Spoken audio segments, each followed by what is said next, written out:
Hello friends, જય શ્રી કૃષ્ણ મિત્રો, કેમ છો બધા? મજામાં છો ને? આજે આપણે એક નવા વિડીયો સાથે હાજર થયા છે. અત્યારે શ્રાવણ માસ ચાલે છે એટલે ફરાળી છે, મીઠાઈ છે. આપણને ફરાળમાં જે મીઠાઈ વપરાતી હોય એવું તો આપણે બનાવતા જ હોઈએ છીએ. તો એમાંની એક મીઠાઈ આપણે આજે બનાવીશું જે કોપરા પાક છે અને ખૂબ સરસ બને છે અને લાગે છે પણ ખૂબ સરસ.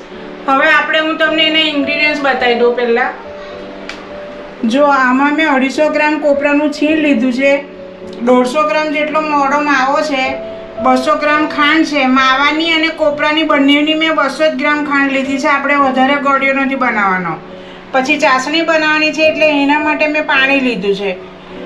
પછી ફૂડ કલર છે, યલો કલરનો છે, પીળો કલર, અને 1 ચમચી એલચી પાવડર છે, 5 વાડકી જેટલું ઘી છે અને એસન્સ છે 2 ટીપા નાખવાના છે આપણે તે. અને હવે આ પેનમાં મેં 1 ચમચી ઘી મૂક્યું છે. આપણે પહેલાં માવો શેકી લઈએ. ગેસ ચાલુ કરીએ. માવો શેકીને પછી આપણે ચાસણી બનાવવાની છે. હવે આપણે માવો ઉમેરી દઈએ છીએ અને માવો શેકી લઈએ છીએ, જેથી આપણે મીઠાઈ આપણી બહાર રહેશે ને એવું જરૂરી નથી કે ફ્રીજમાં મૂકીએ. આપણે બહાર મૂકશો ને તમે તો પણ એ અઠવાડિયું 10 દિવસ સુધી સરસ રહેશે તાજી. એ માવો શેકવાનો મતલબ જ એ છે કે આપણે માવો જે શેકીને ઉમેરીએ છીએ ને મીઠાઈમાં, તે મીઠાઈ બહાર બિલકુલ બગડતી નથી કે તમારે ફ્રીજમાં પણ નથી મૂકવી પડતી. એટલી સરસ બને છે.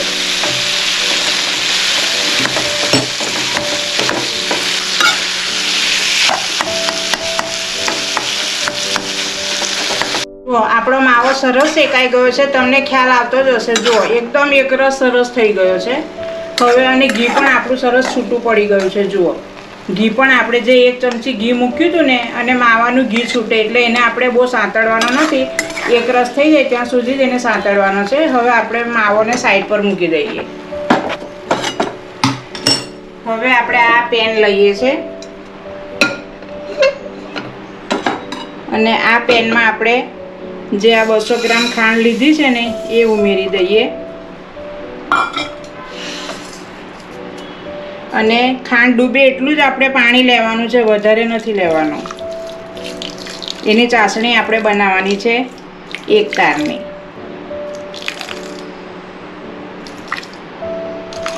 લગભગ અડધો કપ જેટલું આપણે પાણી ઉમેર્યું છે. એટલે અત્યારે આપણે પહેલાં ધીમા તાપે એને ઓગળવા દઈશું ખાંડ, અને ત્યાર પછી આપણે થોડો નોર્મલ તાપ કરીશું. વધારે બહુ ફાસ્ટ નથી કરવાનો આપણે, એટલે જેથી ખાંડ અત્યારે આપણે ઓગળી જાય. જુઓ, આપણો ખાંડ ઓગળી ગઈ છે અને હવે એના પરપોટા થવા લાગ્યા છે. જુઓ, ચાસણી આપણી થવા લાગી છે. આપણે 1 તારની ચાસણી બનાવવાની છે. ખાંડ ઓગળી ગઈ છે, આપણે ધીમા તાપે સરસ ખાંડ ઓગળી ગઈ છે, અને ચાસણી પણ આપણી ધીમા તાપે જ થાય છે.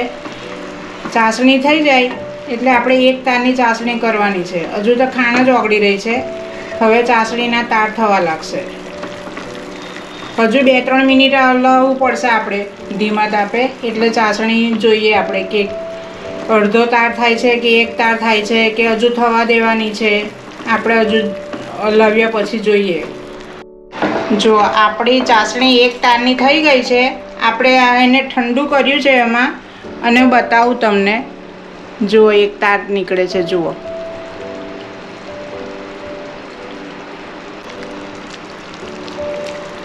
હવે આપણે એમાં માવો ઉમેરી દઈએ. ગેસ ધીમો કરી દેવાનો અને એમાં હવે આપણે માવો ઉમેરી દઈએ.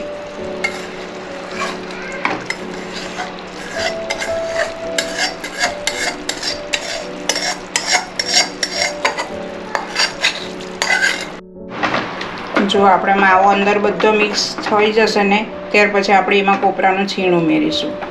પહેલાં બધો માવો અંદર એક સરખો કરી નાખીએ આપણે મિક્સ કરીને.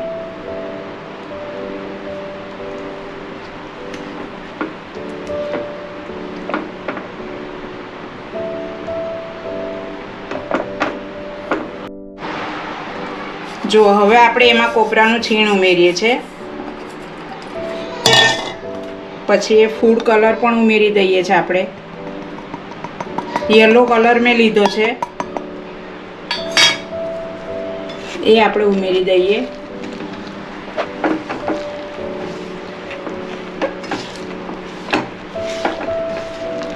અને ચાસણી સાથે મિક્સ કરી લઈએ આપણે બરાબર.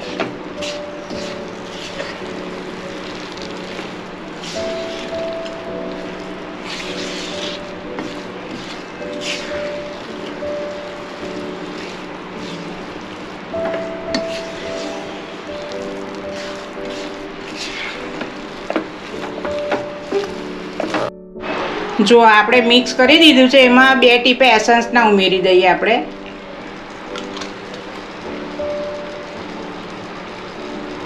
અને હવે એને બરાબર મિક્સ કરી લઈએ આપણે.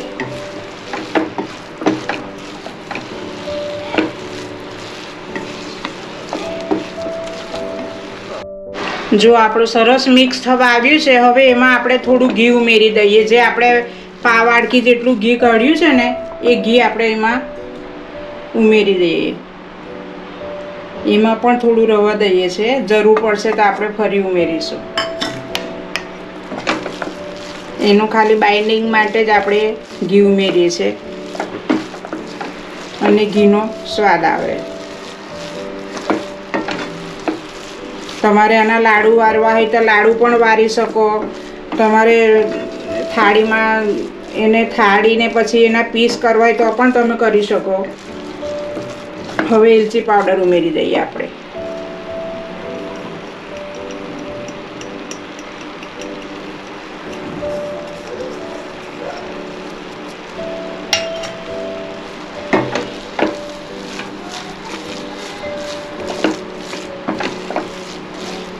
આમાં તમારે ડ્રાયફ્રૂટ નાખવું હોય, જાયફળ નાખવું હોય તો બી નાખી શકો. તમારી મરજી. તમારે જે રીતે અંદર ઉમેરવું હોય એ રીતે ઉમેરી શકો છો. પણ કોપરાનો ટેસ્ટ જો આપણે એનો સ્વાદ માણવો હોય ને તો આટલા જ ઇન્ગ્રીડિયન્ટ્સ અંદર ઉમેરવાના. આપણે એનાથી વધારે નહીં ઉમેરવાના, જેથી આપણને કોપરાનો સ્વાદ આવે.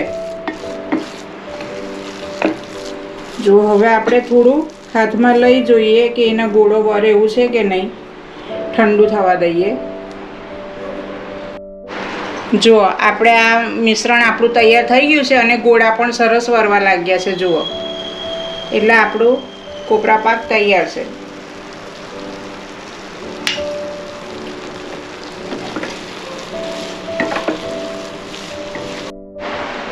જો હવે આપણે આ થાળીમાં ઘી લગાવી દઈએ છીએ અને એમાં આપણે થાળી લઈએ કોપરા પાક આપણો. અને ઠંડો થાય ને પીસ પડે ત્યાં સુધી આપણે રાહ જોવી પડશે.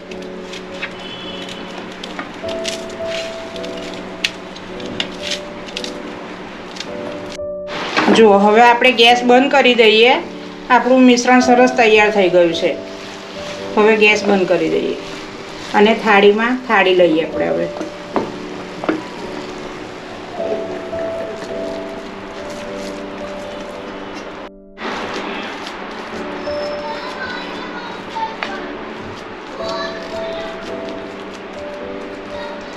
જો એને હવે આપણે બહુ સરસ બન્યો છે અને આપણે એને હવે ઠંડો થવાય ત્યાં સુધી રાહ જોવી પડશે. પછી એના પીસ પાડીને હું બતાવીશ તમને.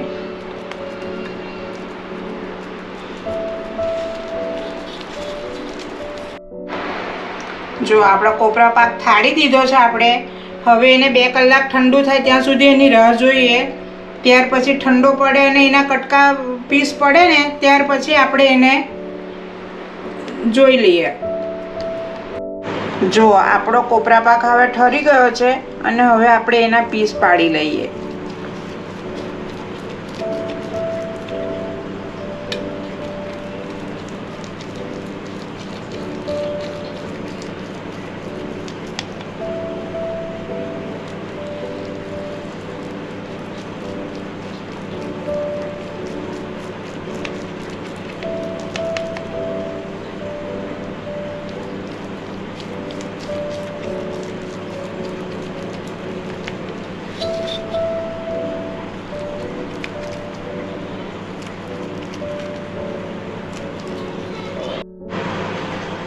જો હવે આપણા સરસ પીસ કપાઈ ગયા છે.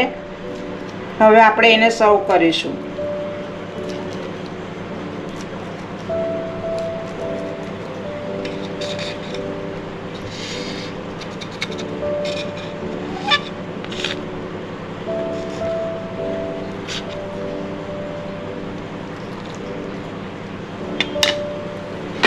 હવે આપણે એને પ્લેટમાં ગોઠવીશું.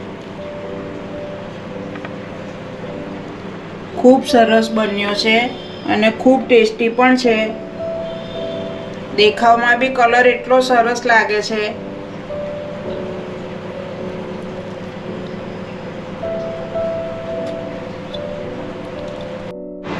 જો આપણો કોપરા પાક સરસ બની ગયો છે અને ટેસ્ટી પણ એટલો સરસ બન્યો છે, લાગે છે પણ એટલો જ ફાઇન. તો તમે પણ તમારા ઘરે જરૂરથી બનાવજો.